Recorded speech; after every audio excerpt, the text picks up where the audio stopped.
João capítulo 13, versículo 21. João 13, 21.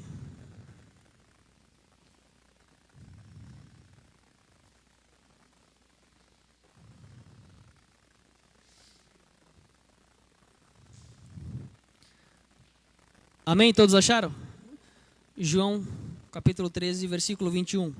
Diz assim: Tendo Jesus dito isto, turbou-se em espírito e afirmou, dizendo: na verdade vos digo, que um de vós me há de trair. Então os discípulos olhavam uns para os outros, sem saberem de quem ele falava.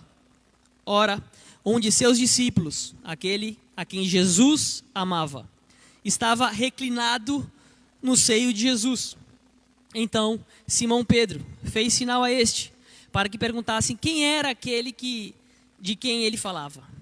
E inclinando-se ele sobre o peito de Jesus, disse-lhe: Senhor, quem é? E Jesus respondeu: é aquele a quem eu der o pedaço de pão molhado. E molhando o pedaço de pão, o deu a Judas Iscariotes, filho de Simão.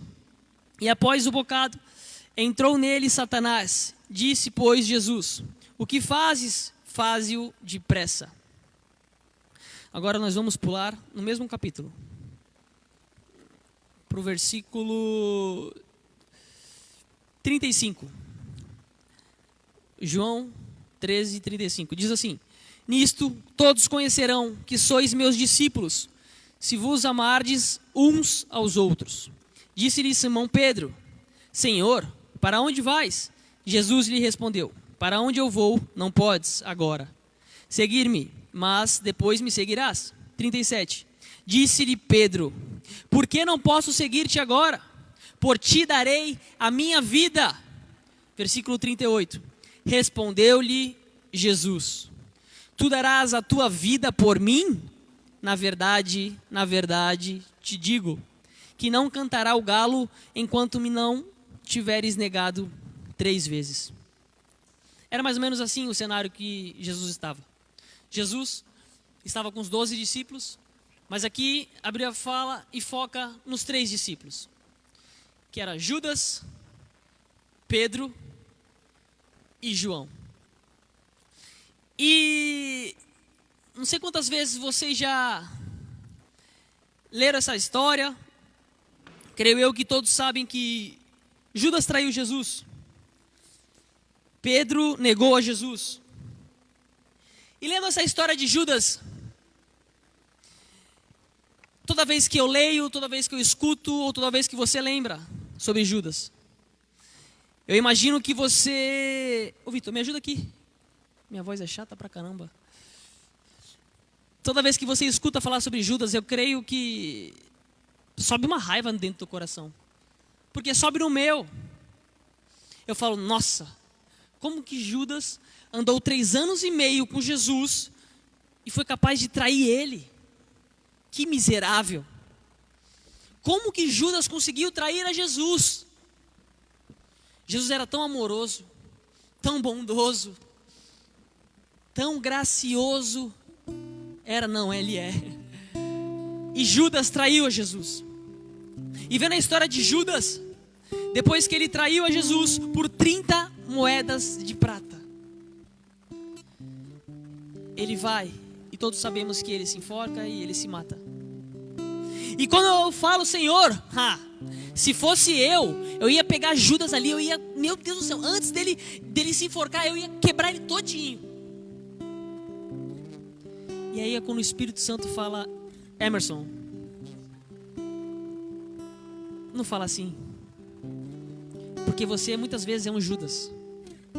É forte o que eu falei agora. Emerson, não fala assim, porque muitas vezes você é Judas. Muitas vezes você trai o Senhor. Mas Senhor, não faço isso. Faz, Emerson, faz sim. E aí eu comecei a entender que quantas vezes eu traio a Jesus, eu traio a santidade de Jesus, eu traio o amor de Jesus. E a história começou a inverter. Eu já não olhava, eu comecei a não olhar Judas mais e apontar o dedo. Falei, nossa, que miserável. Não, eu comecei a apontar o dedo para mim, começar a me analisar. Falar, meu Deus, que falho eu sou. Que pecador eu sou. Mas a diferença... Aí eu perguntei, Senhor, mas Judas te traiu com um beijo. Ele te traiu, te vendeu por 30 moedas. Eu nunca fiz isso não, Senhor. Eu não tenho coragem de fazer isso não. Mas a Bíblia nos fala, em Mateus capítulo 5, versículo 28. Um exemplo que eu vou dar para vocês. Que Jesus disse, Mateus 5, 28. Aquele que olha a uma mulher e a deseja,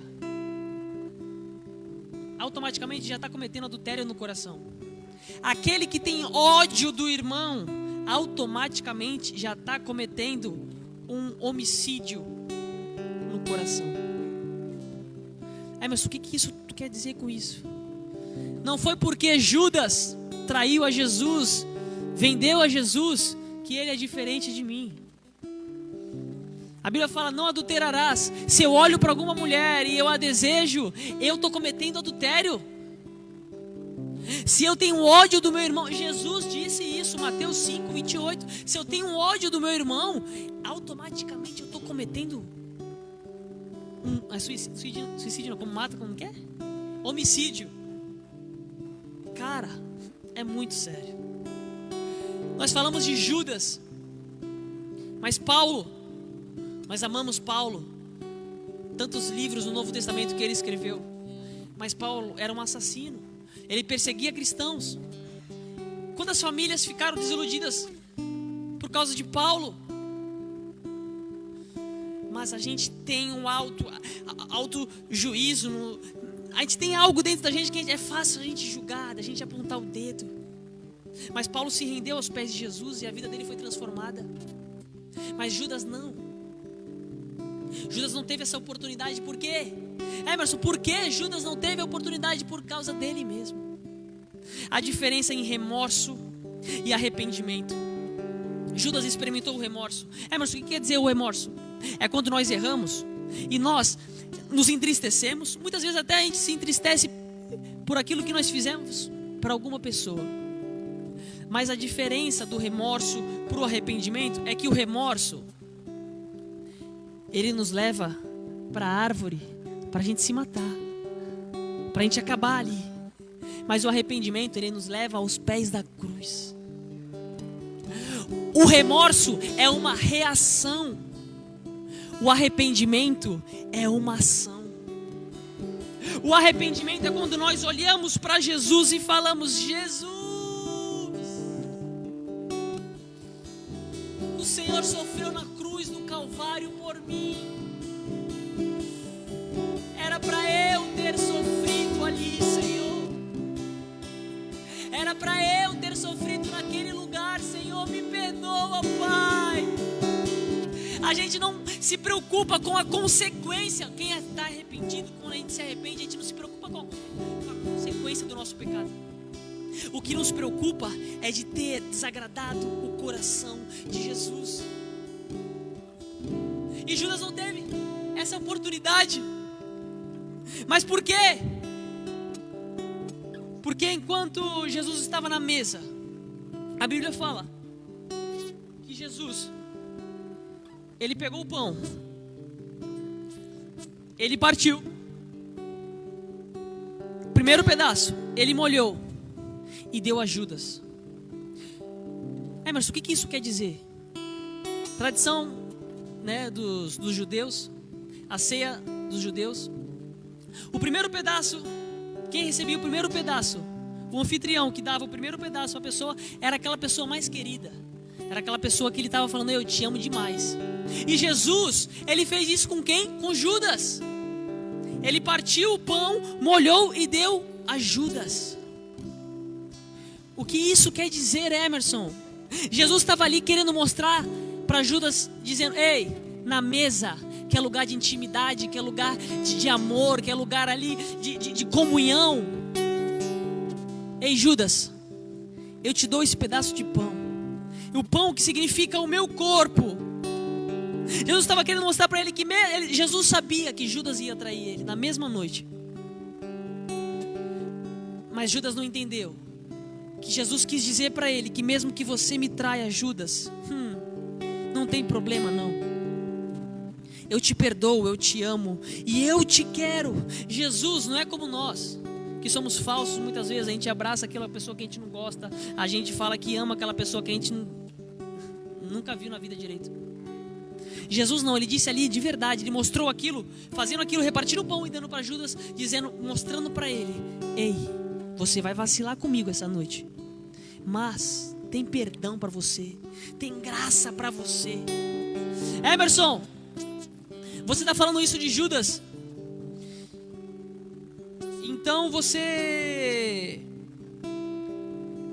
está querendo me dizer que eu posso vacilar, que eu posso pecar porque ele perdoa? Aí eu te falo da graça. A graça que significa favor imerecido. A graça, nós temos que entender que a graça não é um conceito, não é simplesmente uma explicação. A graça é um favor imerecido. A graça não é um conceito, a graça é uma pessoa, e essa pessoa se chama Jesus. A graça não é um conceito, a graça é Jesus. Então quando nós vacilamos com a graça, nós não estamos vacilando com um conceito, nós estamos vacilando com o próprio Jesus. E nessa noite, em nome de Jesus, eu venho te dizer que não importa o que você fez, não importa o que você está fazendo, na verdade eu não estou nem aí para isso, mas eu quero te apresentar Jesus e te dizer: ei, não tenha remorso do que você está fazendo, do que você fez, enfim, não tenha remorso disso, mas se arrependa. Não corra para a árvore, corra aos pés da cruz, se ajoelhe e fale: Senhor, era para eu estar aí, Senhor, me perdoa, Senhor, me lava, me purifique, Senhor Deus, em nome de Jesus, e me fortaleça, porque eu tenho muitas vidas para ganhar. Amém, eu falei de Judas.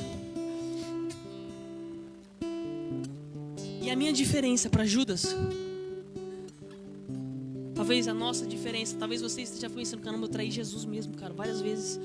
Eu, antes de vir para cá, eu traí Jesus. Eu estou aqui, mas eu estou pensando que sair daqui eu vou trair Jesus.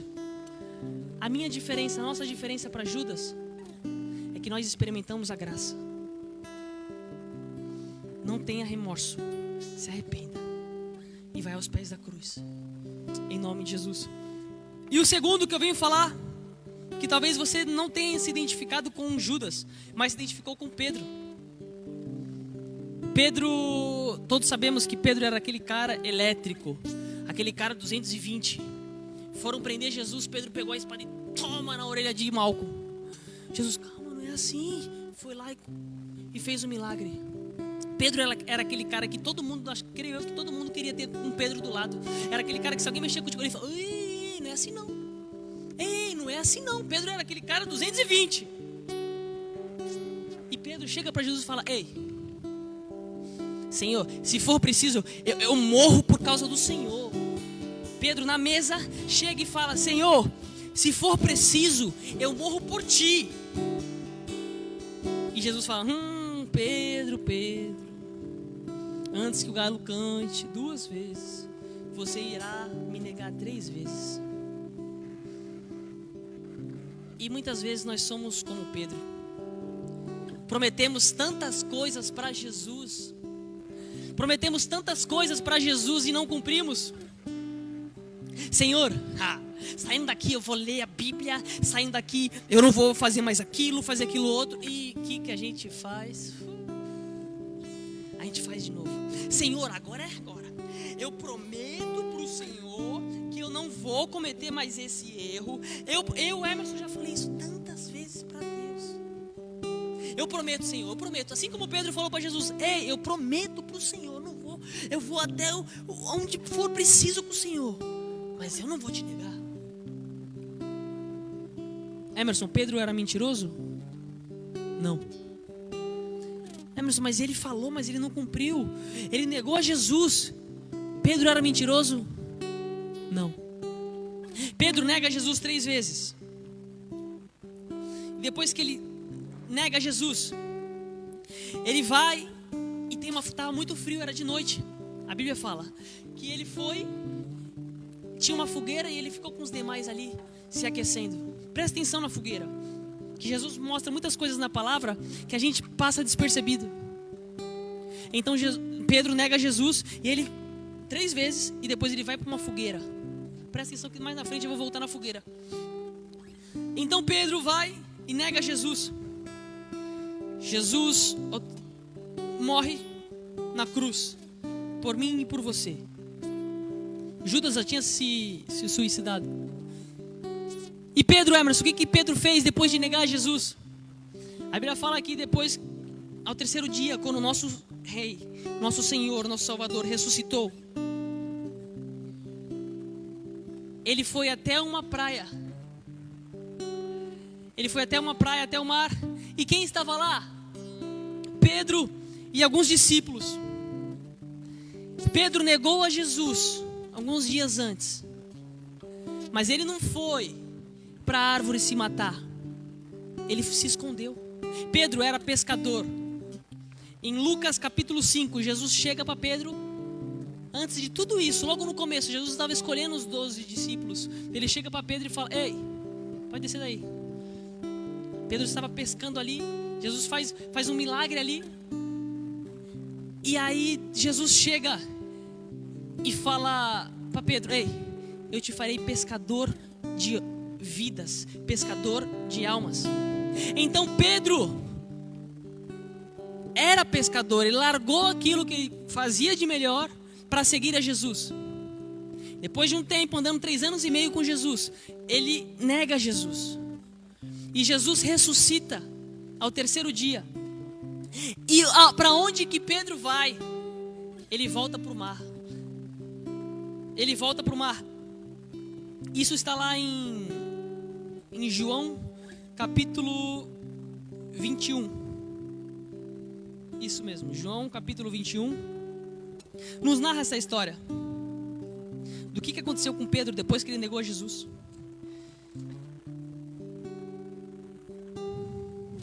Pedro não resolveu ir para a árvore, mas ele resolveu se esconder de fazer aquilo que ele estava acostumado, que era pescar. Ele resolveu ir para onde Jesus o tinha tirado.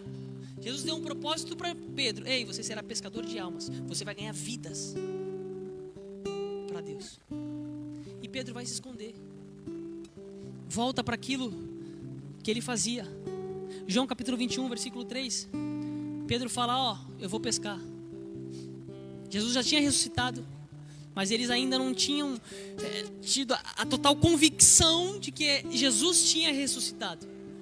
Então, no versículo 3 de João capítulo 21, Pedro fala: ó, eu vou pescar. Aí os discípulos: pô, nós queremos ir com você. E no versículo 4 fala que Jesus, pela manhã, chega na praia. Jesus ressuscitado chega na praia e ele vê Pedro. E Pedro passou a noite toda e ele não pescou nada.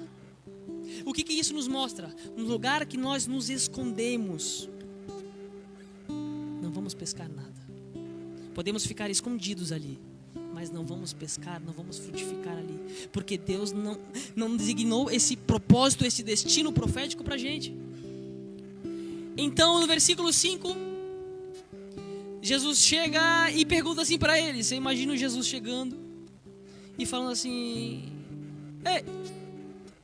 No versículo 5 fala assim, que Jesus chegou e perguntou para eles: vocês têm alguma coisa para comer aí? E eles ainda não tinham reconhecido Jesus. Falam: não, nós não temos ainda. Então Jesus fala no versículo 6, fala assim: joga a rede do lado direito. E eles jogam e eles pescam. Ali João, que era, daqui a pouco nós vamos chegar em João. João chega e fala: esse é o Senhor. Ali naquele ato que Jesus deu uma ordem para eles lançarem a rede no lado direito, e eles pescaram. A Bíblia fala que foram muitos peixes. E Jesus, na orla da praia, acende uma fogueira. E ali ele começa a fazer os peixes ali que eles trouxeram. E a Bíblia fala que Jesus, depois de ter feito essa fogueira, ter feito o alimento, sentou na mesa e começou a comer ali. Repartiu o pão, deu o pão para eles, os peixes. E eles comeram. Depois que acabaram de jantar, Jesus chegou e foi conversar com Pedro. Falou: Pedro, ele perguntou assim para Pedro: tu me amas? E Pedro disse: é claro que eu te amo, Jesus. Jesus perguntou pela segunda vez: Pedro, tu me amas? Ele disse: é claro que eu te amo, Jesus. E pela terceira vez, Jesus pergunta: Pedro, tu me amas? Ele responde: sim, o Senhor sabe. Por que o Senhor está me perguntando se o Senhor sabe que eu te amo? As 3 vezes que ele vacilou com Jesus, que ele negou Jesus, Deus deu mais 3 oportunidades. Na mesa, que é o lugar de comunhão, que é o lugar que nós repartimos Jesus, que nós nos sacrificamos ali, é aonde Jesus vai te dar a oportunidade. Emerson, eu vacilei muitas vezes ele vai te dar a oportunidade de voltar ao braço do Pai. Então, ele fala isso para Pedro, e depois ele dá a revelação para Pedro do que iria acontecer com ele, como que seria a morte de Pedro. E é nisso que eu quero focar. Pedro lá atrás disse: eu não vou te negar, eu vou com o Senhor até a morte. E depois que ele vacila com Jesus, e Jesus chega nele e revela para ele como que ele iria morrer. Se Jesus chega aqui para mim e me revela como que eu vou morrer, eu vou ficar triste. Vou ficar: meu Deus do céu, que palavra é essa, Senhor? Tu falando que eu vou morrer. Mas Pedro, creio eu, que ele se alegrou, porque ali estaria se cumprindo uma promessa que ele tinha feito para Jesus. O que eu quero te dizer com isso? Agora, esqueci de te falar sobre a fogueira. A mesma fogueira que Pedro, depois de ter negado Jesus 3 vezes, ele foi para se esquentar. Jesus, conhecidamente ali, fez outra fogueira. Emerson, por que isso? Aquela fogueira de vacilo, de negação, Jesus deu uma outra fogueira para ele, uma fogueira de esperança. Uma fogueira de esperança. E ali Jesus mostrou para Pedro: ei Pedro, eu sei que tu me amas. Eu sei que você me ama, Pedro. Mas o nosso relacionamento não se baseia no quanto você me ama, mas no quanto eu te amo, Pedro. Pedro falou aquilo e era de verdade que ele falou: Senhor, eu estou com o Senhor até a morte. Emerson, mas ele negou. Mas nós temos que entender que nós somos limitados. O meu amor por Jesus é limitado. Eu, como Judas, em uma situação, eu posso trair Jesus. Em uma situação como Pedro, eu posso negar a Jesus. Essa é a verdade. Nós podemos trair Jesus, nós podemos negar a Jesus, porque a Bíblia fala em Gênesis capítulo 8, versículo 21, que o nosso coração é inclinado ao mal desde a nossa infância. Então existe uma semente do mal aqui em nossos corações, e nós estamos propícios a errar. Mas aí é que entra, quando nós não olhamos para o nosso pecado, quando nós não olhamos para a nossa limitação, quando nós não olhamos para essa semente, quando nós não jorramos água para brotar essa semente de maldade que há dentro de nós, é onde onde Jesus vem com o Espírito Santo e faz... Onde Jesus vem com o Espírito Santo e faz...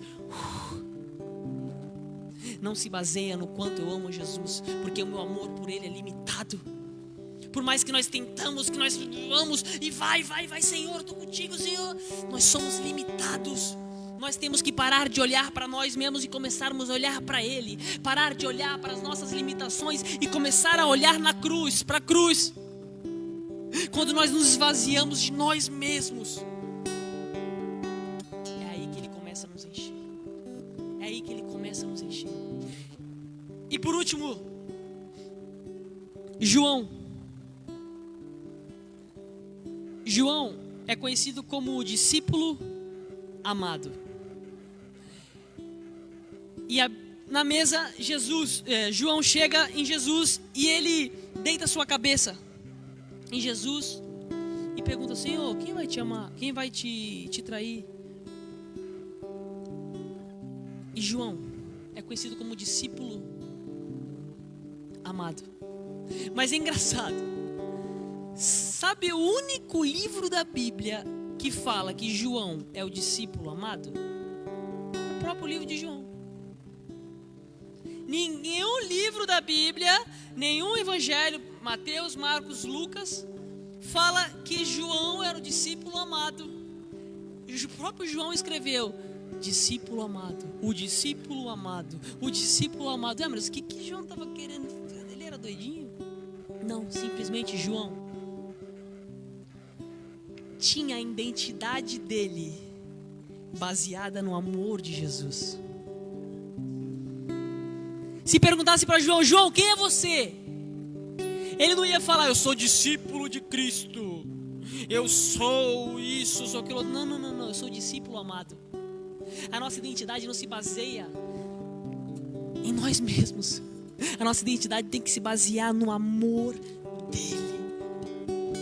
João entendia isso, que ele era limitado, mas ele sabia que existia um Jesus com amor, que é onde nosso limite chega aqui, ó. João entendia que o Jesus era... Então nós temos que entender que a nossa identidade se baseia no amor de Jesus para com as nossas vidas. E a Bíblia nos relata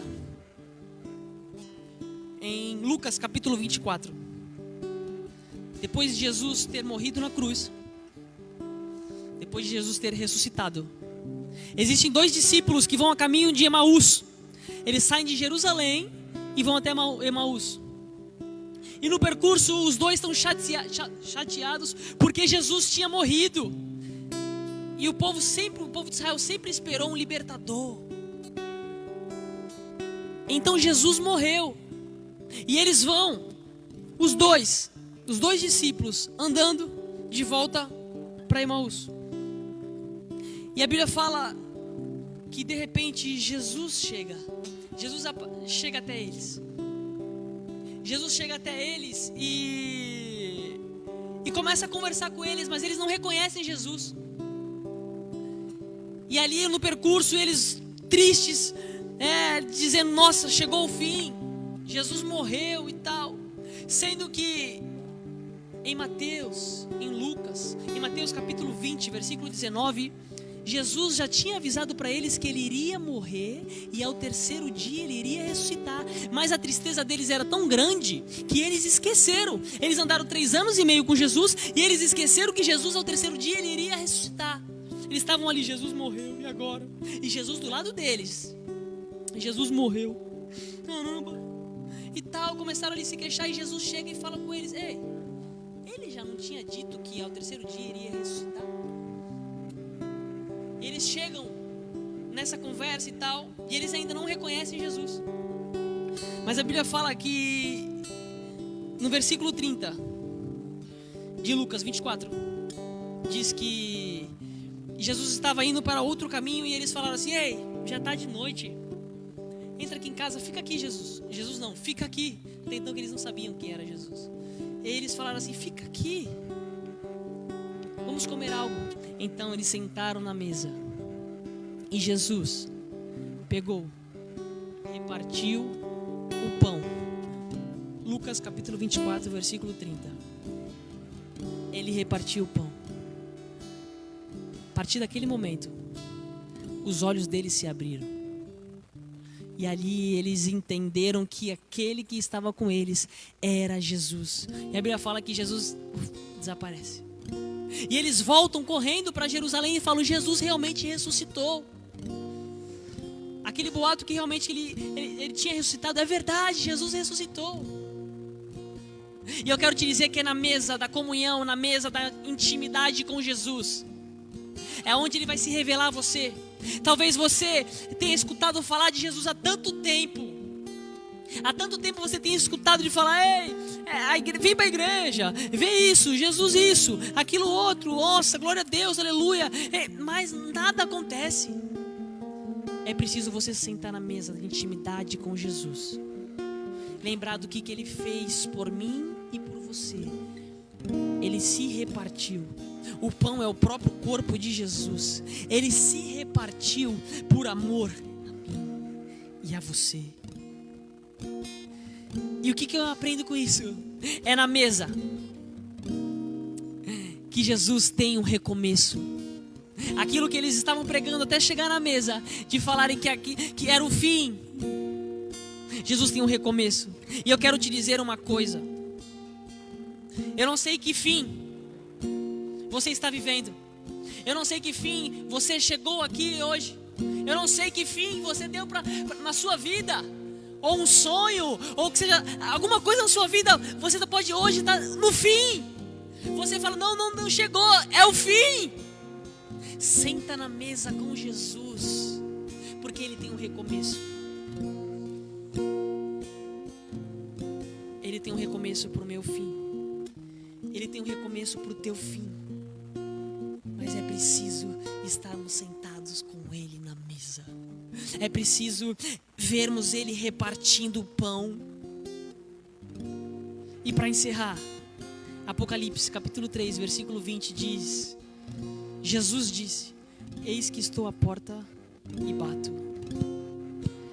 Aquele que abrir a porta e escutar a minha voz, eu entrarei e cearei com ele e ele ceará comigo. Jesus está à porta. Apocalipse capítulo 3, versículo 20. Jesus está à porta do meu e do teu coração. E se nós escutarmos essa noite Jesus batendo na porta do meu e do teu coração, Ele mesmo disse, Ele mesmo nos garante que Ele entrará em nosso coração e ceará comigo, Ele ceará comigo e eu cearei com Ele. Emerson, por quê? Sendo que eu sou tão falho, sendo que eu traio a Jesus, sendo que eu nego a Jesus, porque Ele ceará comigo? Porque eu sou tão importante assim? Porque tem algo chamado graça, e a graça é um favor imerecido, e a graça é o próprio Jesus. Eu sou um vacilão, eu sou falho de verdade, mas eu conheci Jesus e Ele mudou a minha vida, e Ele quer mudar a sua vida. Não importa o que você fez, não importa o que você está fazendo, hoje em nome de Jesus, chega e se ajoelha para a cruz e diz: Senhor, eis-me aqui, Senhor, me perdoa, Pai.